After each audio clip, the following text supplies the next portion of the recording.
Well, well, well.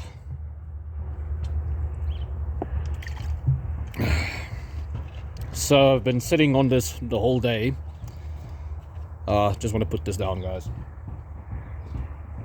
So I've been sitting on this and boiling this entire day because of the results of UFC 319 and my overall prediction rate going down the toilet. In short, I have nothing more to say outside of we lost.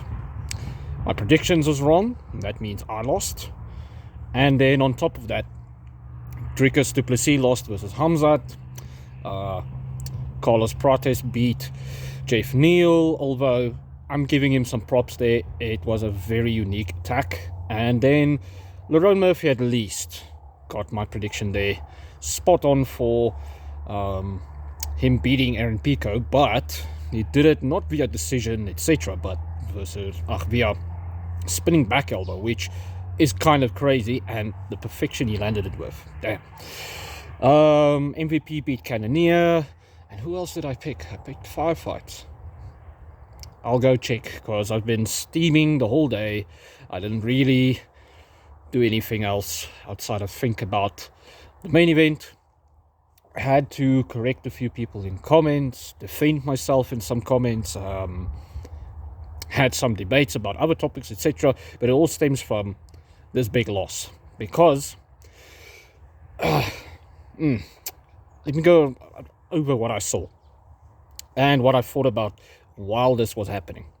So instantly I was like, okay, let's see how this starts in the first round and how Dricus will defend. And I was kind of disappointed at the first few seconds because, like I said in my breakdown, Dricus starts slow, which that first 2 minutes bothers me. And I was correct in being bothered about it because Dricus didn't get his distance management down, etc. And he instantly got taken down because of it. He was not even ready at all. Bam. And because of Khamzat's entry, his entry was quite good because he didn't shoot on Dricus, and Dricus went low, spread out his weight, and defended or scrambled away. He shot on him and he lifted Dricus up. So let me take this light, as you guys can see, this light does barely anything out here. So let's say this light is a person. Somebody like this, where you're trying to lift them up, is going to be able to spread out and just keep their weight on you, especially because if the body weight is very close. And that means you won't be able to topple them over unless you turn an angle and throw them on their sides. But if you scoop and put them down, or scoop, lift, and sit on the side, like zoink, then you get a big chance at beating them and getting them down. And that's exactly what Khamzat did for most of the fight. Dricus only had one sprawl that would looked decent, but the problem was he tried to scramble at the last second in that sprawl, and when somebody's moving, their weight shifts, and a very good wrestler is going to feel that weight for a moment shifting, and then he'll move in the direction where you are less advantageous, and then he will still get you down. Yeah, that was the big problem here. Other than that, it was just domination. That's why when the scorecards were read off, and some people were like, "No, isn't it more close?" I was like, "No, whoa, 50-44 and 50-42, something crazy like that, makes a lot of sense because inevitably Dricus couldn't do much. He was just sitting there trying to defend and kind of just trying to let the ref just break them up so he can do something. And then when he got his chance, he only used it once. He only used it effectively in the final round when he landed a big shot on Khamzat. And when he tried to, where he got the rear naked choke for a moment, although it was more like a face crank. And then after that, he made a mistake. He went for guillotine. And notoriously, guillotines get you put on your back. exactly that happened. Other than that, Khamzat has improved. He has. It was something that I was wondering about before this fight, really. And I was like, there's a chance that he can improve, but I'm not sure he will. And he did. Definitely he did. Now, okay. Outside of me eating crow all day and still boiling about it, it's more so that I'm wrong with this. It's not mostly about who won and stuff like that. In the end, these people do not even know me. It's a sport. It's more so about the fighting prowess and stuff. That's what bothers me.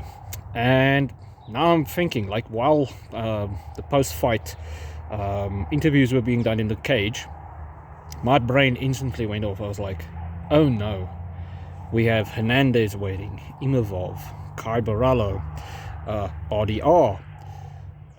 Who else? There's somebody else I'm forgetting about. Anyway, there's at least 5 contenders, 4 contenders, 5 contenders waiting for Dricus du Plessis.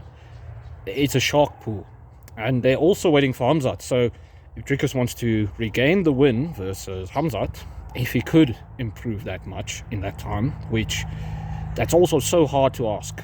It's kind of like when Dustin Poirier lost to Khabib. I remember how dominant that was. I picked Khabib to win there, and I remember thinking, how will he ever get good enough to beat that? And then he did improve. He did well versus Islam Makhachev. However,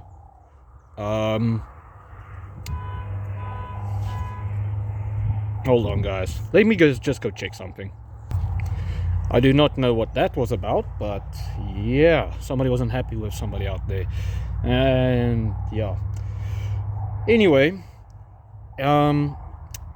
Dustin Poirier came back and he defended quite well versus Islam, put up one hell of a fight, but age and still the skill gap just was still there. And in this case, it really does feel the same.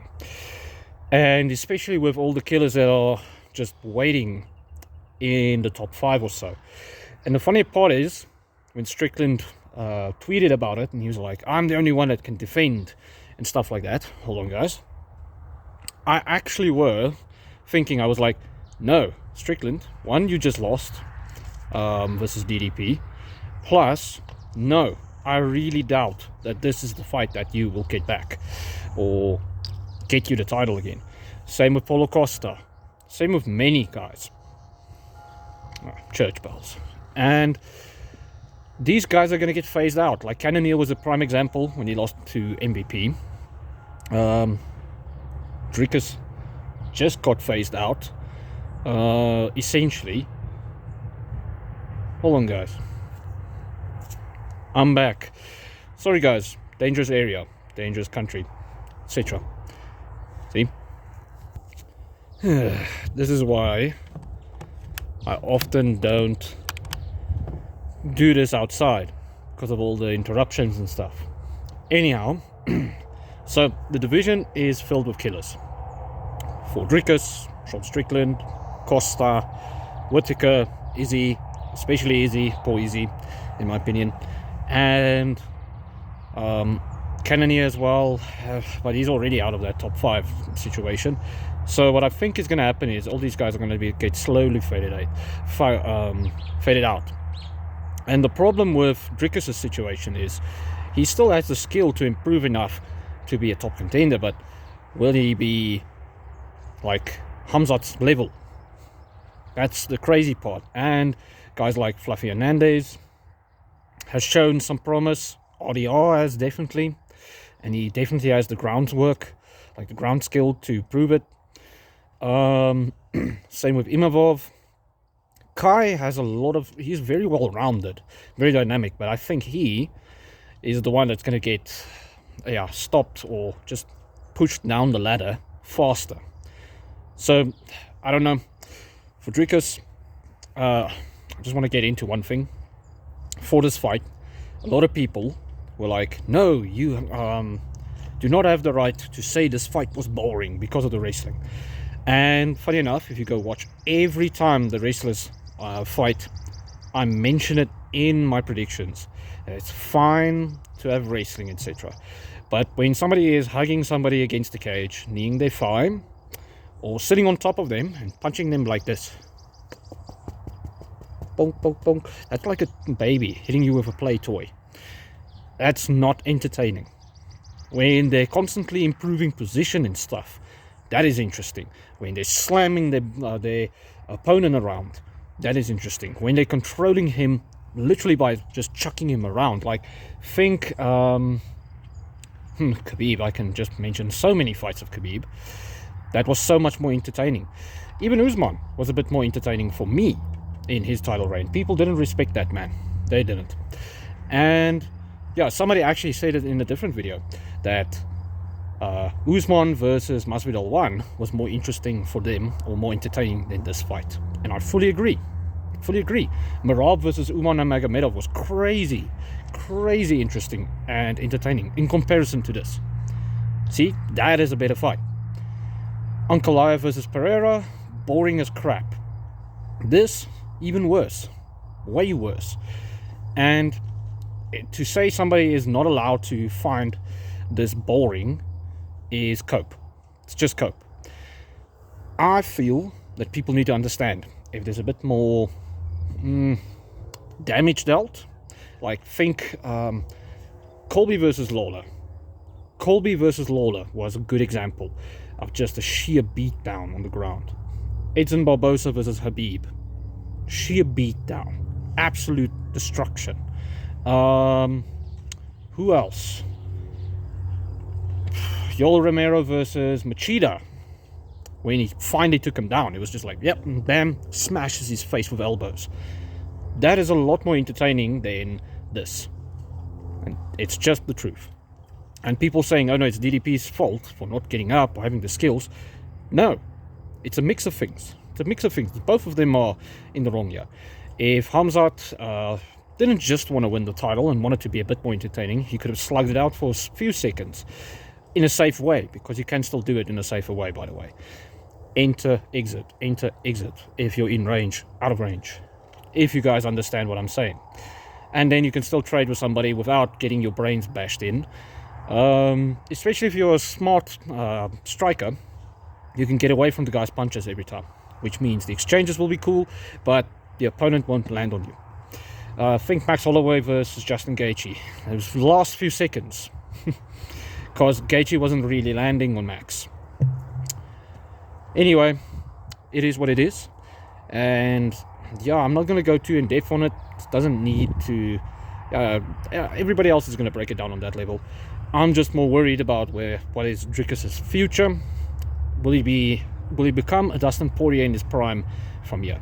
Which will be cool, because then he will still retire absolute legend. He was also one fight away from having the longest win streak in the middleweight division. And yeah, now we're moving on to a group of semi-wrestlers, that's how I'll say it. Because Imavov can wrestle, Hernandez can wrestle, RDR can wrestle. And we'll see some of the old dogs rematch each other as well, because they essentially are becoming old dogs now. Dricus isn't the old dog, but he will fall into that class, I feel. Because, like, how is he going to get over this technical hump unless he goes to Dagestan for 2 to 3 years and forget? Yeah, man. And then MVP is going to come up as well, but poor MVP, he's not beating these guys at the top. Straight up. Now we know how that fight would have went if MVP and Khamzat fought each other. The Lerone Murphy fight definitely is next for Volk. Sorry, Evloev, you have the longest win streak. Well, I think it's actually not as long as Lerone's. I'll just go double check after the video. But no, you are not getting this fight. You keep pulling out of fights, having injuries and cock like that. That means he just trains wrong, and then yeah, this will probably be why he doesn't get his shot now. Later on he can fight for the title. And that's cool. MVP, he needs to fight one more contender, which him versus DDP possibly could be a fight to decide who fights for the belt later. Yeah, and then oh shit, I need to talk about something else, but okay, I'll get to that now. The rest of the fights, guys, yeah, I just sat there and stuff. Sorry guys, somebody is burning something around here. It's annoying my throat. But yeah, some of the other fights, Kaya Sakura losing, which everybody's shocked about it, but I was like, don't discount some old contenders. Stuff like this happens often, quite often these days. Who else? Now I forgot her name. The girl who smashed Rose Namajunas on her head. Sorry guys, I'm running off of low energy as well, but it doesn't matter. Something that is interesting to mention, a lot of, like, some of the MMA media and YouTubers has mentioned that they're scared for how active Khamzat's going to be because of injuries, being sick, and then also just because of how active he's been the last 3 years, which is 1 fight a year. I'm also in that pocket of this is a problem. And that means he's going to take a year off now, and around this time next year, around this time, June, July, August, we'll see him again. That is horrible. That is absolutely horrible for the sport, in my opinion, because that means first we get Kai versus Chimaev.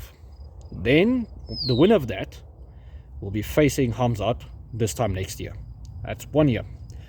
In the meantime, a bajillion contenders are going to be fighting each other. Like RDR will fight most likely Hernandez, an MVP, possibly DDP, or possibly Whittaker or Sean Strickland, one of those few, or Izzy. A lot of people want to see that fight. I would also like that fight as a stylistic matchup for the striking aspect of things. Because, yeah, these other fighters will use their wrestling in between to get him down. Who else is there? I forgot the dude's name. Brendan Allen? Oh yeah, flip. See, Brendan Allen's also there. So these guys are going to fight each other. And I'm pretty sure we're going to have all of them fight each other before the second time Khamzat defends, or maybe he lost his belt. And let's say he wants an instant rematch, and the UFC is like, yep, we're giving you an instant rematch. Then the division is stalled. It's stuck. It's screwed. Which, as a fan, that is tragic to think of. Ay. Guys, this is just depressing me. And it's been depression the whole day. It's not because of the loss per se. It's more so the consequences of the loss. And then, on top of it, how the loss happened. Because I was confident in certain elements that Dricus was going to use. And, yeah, it fell out of the door because Khamzat improved. And now, the consequences is just coming through. Oh, well. That's it, guys. I eat crow. Cheers.